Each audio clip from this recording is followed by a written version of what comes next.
சுமந்திரனும் அவரை சேர்ந்தவர்களும் ஆதரித்த சஜித் பிரேமதாசவினுடன் நடாத்திய பேரம் பேசலின் இன்றைய நிலைமை என்ன?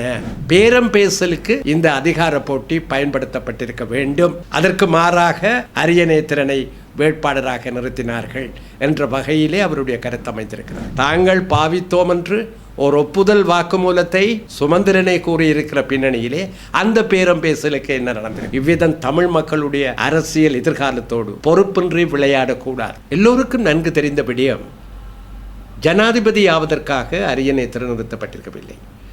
தமிழ் மக்களுடைய உரிமை கோரிக்கையை நீண்ட நெடுங்காலமாக தமிழ் மக்கள் கோரி நிற்கிற நீதியான அரசியல் கோரிக்கையை முன்வைத்துத்தான் அவர் போட்டியிட்டார்.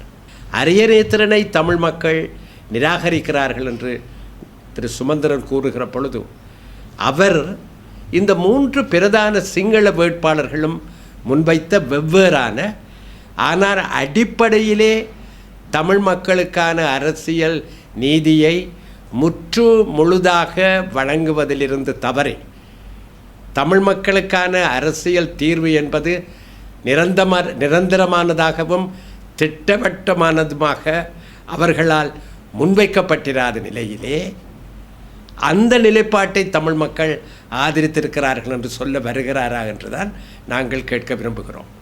ஒரு புறத்திலே அரியநேத்திரனை தமிழ் மக்கள் பொருட்படுத்தவில்லை என்றால் தமிழ் மக்கள் பொருட்படுத்தி இருப்பது யாரை என்று திரு சுமந்திரன் சொல்ல வருகிறார். சுமந்திரன் இன்னொரு விடயத்தை சொல்ல வருகிறார். 3 பிரதான சிங்கள வேட்பாளர்கள் மோதிய நிலையிலே சிங்கள பேரினவாதம் சமீபத்திலே மிக கீழான நிலைக்கு போயிருக்கிற பின்னணியிலே பேரம் பேசலுக்கு இந்த அதிகார போட்டி பயன்படுத்தப்பட்டிருக்க வேண்டும். அதற்கு மாறாக அரியநேத்திரனை வேட்பாளராக நிறுத்தினார்கள் என்ற வகையிலே அவருடைய கருத்து அமைந்திருக்கிறது. நாங்கள் ஒன்றை கேட்க விரும்புகிறோம். சுமந்திரனும் அவரை சேர்ந்தவர்களும் ஆதரித்த சஜித் பிரேமதாசவினுடன் நடாத்திய பேரம் பேசலின் இன்றைய நிலைமை என்ன? சிங்கள அதிகார சக்திகளின் போட்டிக்குள்ளே நாங்களும் நுழைந்து கொண்டு அவர்களிலே ஒருவரை தேர்ந்தெடுத்து அவரோடு பேரம் பேசி அந்த நிலைப்பாட்டுக்கு ஆதரவாக எமது மக்களை வாக்களிக்குமாறு கோருகிற பொழுது அப்படியான ஒரு வாக்களிப்பின் பின்னர் அதை எந்த அடிப்படையிலே நோக்க வேண்டும்? அந்த வாக்களிப்பை பலாபலனை பெற்றவர் வெற்றி ஈட்டியிருந்தால் அது நிலைமை வேறு. இப்பொழுது சஜித் பிரேமதாச சிங்கள மக்களாலே நிராகரிக்கப்பட்டிருக்கிறார். அப்படியானால் இந்த பேரம் பேசலுக்கு என்ன நடந்திருக்கிறது? அதனால்தான் நாங்கள் எப்பொழுதும் சொல்கிறோம், தமிழினத்தின் அரசியல் தீர்வை பெறுவதற்கான எந்த முயற்சியிலும் சிங்கள அதிகார சக்திகளுக்கு இடையிலான அதிகார போட்டியை நாங்கள் பேரம் பேசலுக்காக ஒரு பொழுதும் பாவிப்பதற்கு முயற்சிக்கக்கூடாது. இப்படியான முயற்சி தான் 2010 நடந்தது. என்ன நடந்தது? மஹிந்த ராஜபக்ஷ மகத்தான வெற்றி ஈட்டினார். 2015 நாங்கள் மைத்ரிபால சிறிசேனவை கொண்டு மஹிந்த ராஜபக்ஷவை தோற்கடித்தோம். ஆனால் அந்த பேரம் பேசலுக்கு என்ன நடந்தது? சென்ற முறை நடந்த பேரம் பேசலுக்கு சுமந்திரன் உட்பட பலர் நடாத்திய பேரம் பேசலுக்கு சஜித் பிரேமதாசாவின் தோல்வியூடாக என்ன நடந்தது? இப்பொழுது அவரே ஒப்புக்கொண்டிருப்பது போல 3 பிரதான சிங்கள வேட்பாளர்களுக்கு இடையிலான அதிகார போட்டியை பேரம் பேசலுக்கு தாங்கள் பாவித்தோம் என்று ஒரு ஒப்புதல் வாக்குமூலத்தை சுமந்திரனை கூறியிருக்கிற பின்னணியிலே அந்த பேரம் பேசலுக்கு என்ன நடந்திருக்கிறது?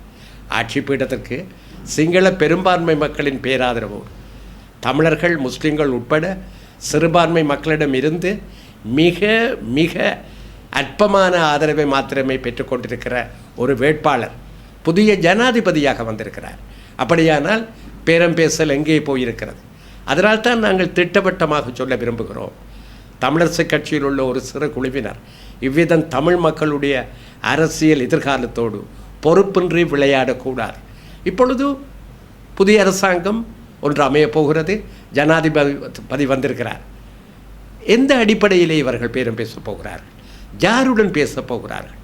தமிழ் மக்கள் தங்களுக்கே உரித்தான உரிமைகளை நிலைநாட்டுவதாக இருந்தால் ஒரே திரட்சியாக ஒரே அரசியல் நிலைப்பாட்டில் உறுதியோடு நின்று பிடிக்க வேண்டும் என்பதுதான் மீண்டும் மீண்டும் வரலாறு எங்களுக்கு சொல்லி தந்திருக்கிற சொல்லி தந்திருக்கிற உண்மை. அதனால தான் நாங்கள் சொல்கிறோம், தயவு செய்து இந்த சந்தர்ப்பவாத சுயநல அரசியலுக்கு தமிழ் தேசியம் பேசுகிற அனைவரும் விடை கொடுக்க வேண்டும்.